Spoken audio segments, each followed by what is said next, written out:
Bismillah.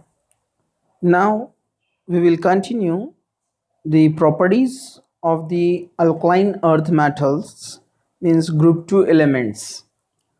So as we learn the mnemonic for the second group, both mug can serve bar: beryllium, magnesium, calcium, strontium, barium, radium. तो इसमें हम यहाँ पर ये learn कर चुके हैं beryllium atomic number 4, magnesium 12, calcium 20, strontium 38, barium 56 and radium 88. Okay, atomic mass 9, approximate 24, 40, 87.5, 137 and 226. Okay, electronic configuration भी हम देख चुके हैं कि पीरियड नंबर के अकॉर्डिंग हम इसको इलेक्ट्रॉनिक कॉन्फ़िगरेशन लिख सकते हैं। अगर सीक्वेंस में हमको ऊपर से नीचे तक लर्न है तो 2s2, 3s2, 4s2, 5s2, 6s2, 7s2, in general ns2. Now see the ionization enthalpy. So as we move from top to bottom, from beryllium to radium, you can see the value of ionization enthalpy going on decreasing. Just slight increase in case of radium because of its radioactive nature and some other exceptional properties. But in general, from beryllium to radium, or we can say from beryllium to barium, the ionization enthalpy decreases. Now let's discuss about this. See here, as we move down from beryllium to barium, we will see here there is increase in atomic size. Barium is a larger one. Okay, and what is ionization enthalpy or ionization energy? Ionization enthalpy is the amount of energy required to remove the outermost loosely held electron from a gaseous neutral atom. किसी भी gaseous neutral atom से जो last electron है उसको निकालने के लिए जो एनर्जी लगती है हम उसको कहते हैं आयोनाइजेशन इंथैल्पी या ionization energy. So amount of energy required to remove the outermost loosely held electron from a gaseous neutral atom is called ionization enthalpy. Definitely barium में जो लास्ट इलेक्ट्रॉन है उसका न्यूक्लियस से डिस्टेंस ज़्यादा है, मतलब attraction less रहेगा, loosely हेल्डेड electron रहेगा, तो हम इसको आसानी से रिमूव कर सकते हैं. इसलिए यहाँ पर आयनाइजेशन एनर्जी कम होना चाहिए और वो हमको कम मिलता है. But in case of beryllium में अगर हम देखेंगे तो लास्ट इलेक्ट्रॉन जो है वो न्यूक्लियस से बहुत ही क्लोज है. So it is very difficult to remove this electron, means large amount of energy is required to remove the outermost loosely held electron from beryllium gaseous atom. Beryllium के gaseous atom में से electron को remove करना जो है थोड़ा difficult होता है क्योंकि उसका एटॉमिक साइज कम है. इलेक्ट्रॉन हाईली अट्रैक्टेड रहेगा न्यूक्लियस से. तो यहाँ पर आप देख सकते हैं कि कैल्शियम के अंदर आप देखेंगे फॉर एग्जांपल इलेक्ट्रॉन काफ़ी दूर है न्यूक्लियस से, लास्ट इलेक्ट्रॉन अगर इसको हमको निकालना है तो. वहीं आप बेरिलियम में देखेंगे तो डिस्टेंस कम है, तो ये इलेक्ट्रॉन को निकालना थोड़ा सा डिफ़िकल्ट है. तो इसलिए यहाँ पर जो एनर्जी है वो हमको लार्ज लगती है और यहाँ पर जो एनर्जी हमको थोड़ी लेस लगेंगी. और जैसे जाएंगे हम आगे साइज बड़ा होते जाएगा, इसलिए आयनाइजेशन एनर्जी यानी आई वैल्यू जो रहेंगी आयनाइजेशन इंथैल्पी कहिए या आयनाइजेशन एनर्जी कहिए, तो इसका जो ऑर्डर रहेगा वो ऐसे रहेगा: beryllium greater than magnesium, greater than calcium, greater than strontium, greater than barium. अगर हम रेडियम को यहाँ पर इंट्रोड्यूस करते हैं तो डेफिनेटली वो यहाँ पर आ जाएगा एक्सेप्शनल, तो वो आपको याद रखना है. ओके, अब हम आगे बढ़ते हैं. जो नेक्स्ट प्रॉपर्टी है ionization enthalpy for first ionization enthalpy for second.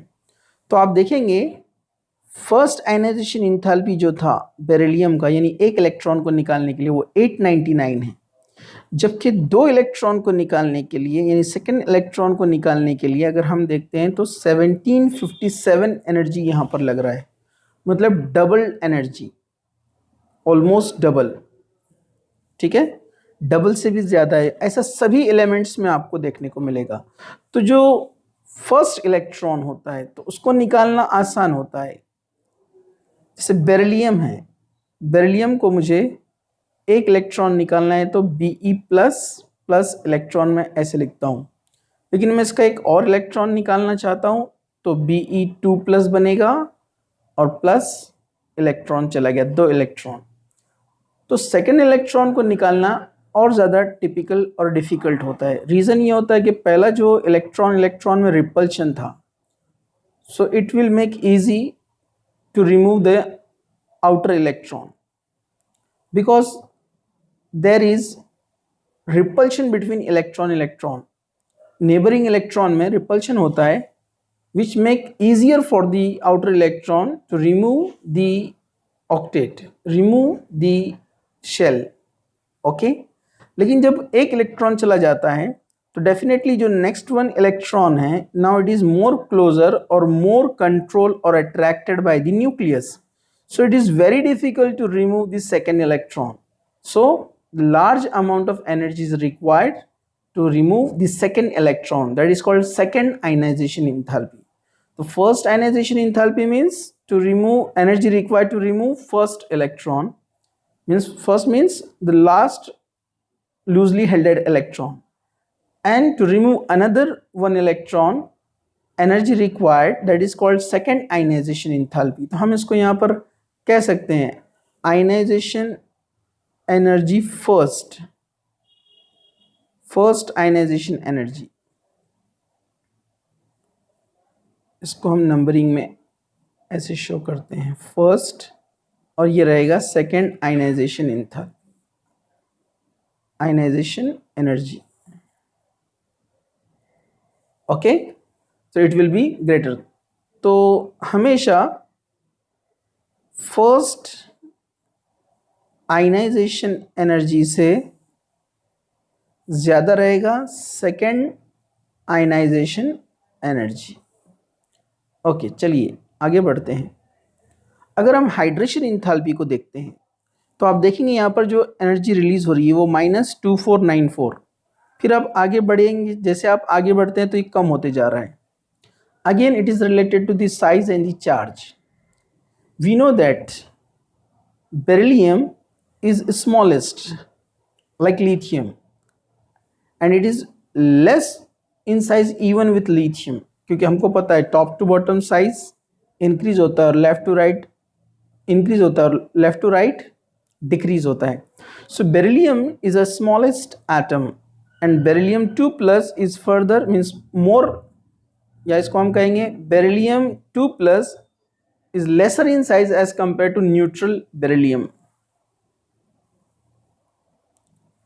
ये आपको पता है कि जो पॉजिटिवली चार्ज आयंस होते हैं वो न्यूट्रल से लेस होते हैं साइज में। एक तो बेरिलियम का साइज कम प्लस उसके ऊपर चार्ज भी ज़्यादा, तो इस वजह से क्या होता है, more water molecules are attracted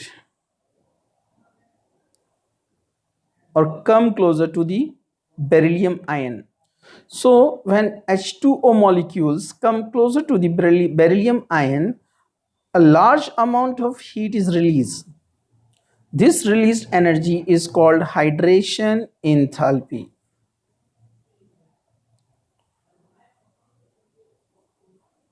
और हाइड्रेशन इंथैल्पी ज्यादा होने के लिए सिंपल कंडीशन है, smaller the ion large is the hydration enthalpy. Smaller ion high charge, charge ज़्यादा और आयन का साइज कम, तो हाइड्रेशन इंथैल्पी वहाँ पर ज़्यादा होती है। तो अपने को तो पता है पूरे सेकेंड ग्रुप में बेरिलियम सबसे छोटा है, तो डेफिनेटली इसकी इंथैल्पी हाइड्रेशन इंथैल्पी क्या होंगी, ज़्यादा, मतलब ज़्यादा हीट वहाँ से रिलीज होंगी, इसलिए माइनस में बताया है, आप देख सकते हैं -2494, ज़्यादा अमाउंट में हीट यहाँ से रिलीज हुई। ठीक है, ओके। मेटालिक रेडियस, तो डेफिनेटली साइज के अकॉर्डिंगली हम देख सकते हैं 111 साइज बढ़ रहा है, 160, आपको वैल्यूज लर्न नहीं करना है, सिर्फ ऑर्डर ध्यान में रखना है, 197, 215, 222. As we move down the group, atomic size as well as ionic size, means size of the ions, increases from top to bottom. So we can simply write like this: beryllium is smaller than magnesium, is smaller, calcium smaller than the strontium, smaller than the barium, is smaller than the radium. Same will be about ions, their ions in +2 state.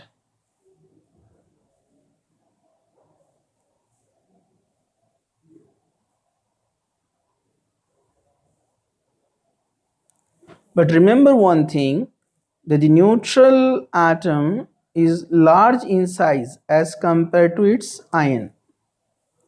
Okay, now come back. Now the melting point. So melting point should also decrease from top to bottom with one exception. यहाँ magnesium को छोड़कर आप देखेंगे सभी का melting point जो है decrease हो रहा है। और मेटल्स में तो बट नेचुरल, अपन ने फर्स्ट ग्रुप में भी पढ़ा है कि जैसे हम टॉप टू बॉटम जाते हैं तो मेल्टिंग पॉइंट क्या होता जाता है, डिक्रीज होता है, because of increase in size. Because of increase in size in metals, in metallic bonds, large empty spaces available which we call voids, इसमें empty space ज़्यादा होती है, atoms are very far away from each other due to this gap, so the melting point decreases, मतलब जिसका size बड़ा रहेगा उसका melting point कम रहेगा, ठीक है, और जिसका साइज छोटा रहेगा उन एटम्स में क्लोज पैकिंग बहुत अच्छे से होती है, ठीक है। Because of this close packing it is very difficult to separate them, so large amount of heat is required to melt the metallic bond, to melt the metals which having smaller size. तो जिनका size कम होता है उनमें close packing बहुत अच्छे से होती है, इसलिए इनको यहाँ पर जो है डिफिकल्ट होता है मेल्ट करना। तो इसलिए अगर हम जाते हैं तो हमारे को जो है left from top to bottom means from beryllium to radium melting point decrease होता हुआ नजर आएगा। सिर्फ एक एलिमेंट है मैग्नीशियम जो एकदम लास्ट में चला जाता है ऑर्डर के अंदर, वो ऐसा क्यों होता है ये मैं यहाँ पर आपको बताता हूँ, ठीक है। तो यहाँ पर जो एक्सपेक्टेड हमारा ऑर्डर होना चाहिए था मेल्टिंग पॉइंट का, वो इस तरह से होना चाहिए था कि बेरिलियम का मेल्टिंग पॉइंट ज़्यादा, then magnesium, then calcium, then strontium, then barium, then radium. लेकिन ऐसा नहीं होता है, बल्कि होता कैसे है, beryllium, then calcium, then strontium, then barium, then radium, और लास्ट में चला गया है मैग्नीशियम एक्सेप्शनल। तो इसके लिए ऊपर मैंने देखी यहाँ पर कुछ जो है मॉडल्स के इमेजेस ऊपर जो है शो किए, तो एक्चुअली इसका रीज़न है लैटिस, क्रिस्टल लैटिस, जो हम सॉलिड स्टेट में पढ़ चुके हैं। Okay, means structure and the position of the atom in the lattice is also important to compare melting point and boiling point। तो जो लिथियम है इसको आप देखेंगे इसका BCC स्ट्रक्चर होता है, कैल्शियम को अगर आप देखेंगे तो इसका CCP स्ट्रक्चर होता है, लेकिन जो मैग्नीशियम होता है इसका HCP स्ट्रक्चर है, हेक्सागोनल क्लोज पैक। तो हेक्सागोनल क्लोज पैकिंग में जो वॉइड है वो ज़्यादा होते हैं, स्पेस ज़्यादा होती है यहाँ पर, और because of this structure, because of this HCP structure, magnesium exceptionally shows low melting point. यहाँ पर हमको मैग्नीशियम का जो है मेल्टिंग पॉइंट क्या मिलता है, लो मिलता है। तो इसको आपको इसको याद रखना है, because of its crystal lattice, because of its structure, magnesium shows low melting point than the other element in the group. Okay, तो ऑर्डर यहाँ पर स्लाइटली चेंज हो जाएगा। ओके, बॉइलिंग पॉइंट ऑर्डर में नो चेंज, क्योंकि यहाँ पर कोई क्रिस्टल फॉर्म नहीं होता है। हमको पता है जो बॉइलिंग पॉइंट है हम लिक्विड का निकालते हैं, तो लिक्विड स्टेट में ऑर्डर वही रहेगा जो सिंपल ऑर्डर है कि beryllium greater than the magnesium greater than the calcium greater than the strontium is greater than the barium then the radium. तो ये ऑर्डर नॉर्मल रहेगा। ओके, नाउ डेंसिटी 1.87, 1.7, 1.55, ये यहाँ पर डेंसिटी क्या हो रहा है, आप देखेंगे डिक्रीज हो रहा है from beryllium to calcium. Calcium तक आप देखेंगे तो डेंसिटी डिक्रीज हो रहा है, लेकिन कैल्शियम के आगे आप देखेंगे डेंसिटी अब इंक्रीज हो रहा है, 2.63, 3.59 एंड 5.5। तो जैसे हमने पहले क्या पढ़ा था, हमने पढ़ा था कि हम अगर टॉप टू बॉटम जाते हैं तो एटॉमिक साइज बढ़ता है, यानी वॉल्यूम बढ़ता है, तो डेंसिटी डिक्रीज होना चाहिए। ओके, तो ये केस में हम यहाँ पर देख भी रहे हैं कि हम नीचे जा रहे हैं तो डेंसिटी डिक्रीज हो रहा है क्योंकि वॉल्यूम इंक्रीज हो रहा है। ओके, लेकिन जब हम स्ट्रॉन्शियम के आगे जाते हैं तो कम वॉल्यूम यहाँ पर भी इंक्रीज हो रहा है, नो डाउट, पीरियड नंबर बढ़ रहे हैं, शेल नंबर बढ़ रहे हैं, but comparatively mass suddenly increases. So mass comparatively more increasing as compare to the volume. Volume भी इंक्रीज हो रहा है टॉप टू बॉटम, मास भी इंक्रीज हो रहा है, लेकिन यहां से आगे क्या होता है, जो मास है उसमें लार्ज चेंज आता है as compare to the volume, so density increases. जैसे हम डेंसिटी के लिए लिखते हैं यहाँ पर, डेंसिटी का मतलब होता है मास अपॉन वॉल्यूम, तो वॉल्यूम बढ़ेगा तो डेंसिटी कम होगा, तो ठीक है, यहाँ तक होता है कि वॉल्यूम इंक्रीज हो रहा है, डेंसिटी जो है डिक्रीज हो रहा है। लेकिन अगर मास बढ़ जाए तो डेंसिटी बढ़ता है, तो यहाँ से क्या होता है, ये कैल्शियम के आगे से मास बहुत ज़्यादा इंक्रीज होता है एज कंपेयर टू वॉल्यूम, तो इसलिए यहाँ पर डेंसिटी इंक्रीज होगा। ओके, तो ये था इसके डेंसिटी के बारे में। नेक्स्ट पॉइंट है स्टैंडर्ड पोटेंशियल, जो हम EMF सीरीज में पढ़ते हैं इलेक्ट्रोकेमिस्ट्री के अंदर। तो आप यहाँ पर देख सकते हैं माइनस में वैल्यू यहाँ पर बढ़ते जा रही है, मतलब they have good oxidising nature, they are oxidising agents, जो इजीली इलेक्ट्रॉन लॉस करते हैं हम उनको ऑक्सीडाइजिंग एजेंट्स बोलते हैं। सॉरी, इनका वैल्यू यहाँ पर माइनस में, they are good reducing agent. Minus में अगर वैल्यू शो होती है तो they are good reducing agent, मतलब अगर हम इसको सीरीज में अगर लगाते हैं तो ये हमें जो है इलेक्ट्रोकेमिकल सीरीज में यानी EMF सीरीज के अंदर ये हमको हाइड्रोजन के नीचे मिलेंगे। ओके, ये वैल्यू माइनस वैल्यू जो है इनकी बता रही है कि they are good reducing agents, and definitely almost metals they are good reducing agents, means they can easily lose electrons, and we know that about beryllium, magnesium and calcium, they easily lose this electron, so they are good reducing agents. Okay, so reducing action also increasing from beryllium to barium. Definitely barium is large in size, so it will lose electron easily as compared to beryllium and magnesium. So barium shows more value in minus 2.92, so it is a good reducing agent or better reducing agent as compared to beryllium, magnesium, calcium and strontium. Okay, and रहा सवाल ये occurrence का, तो इसको theoretical point है, आप इसको थोड़ा सा देख लीजिए, और ये वैसे इतना इंपॉर्टेंट होता भी नहीं है। ओके, सो ये हमने जनरल जो है इनके प्रॉपर्टीज को देखा अल्कलाइन अर्थ मेटल्स के। इन डिटेल आगे और वन बाय वन हम कुछ प्रॉपर्टीज को डिस्कस करेंगे। ओके, थैंक यू, जज़ाकल्लाह।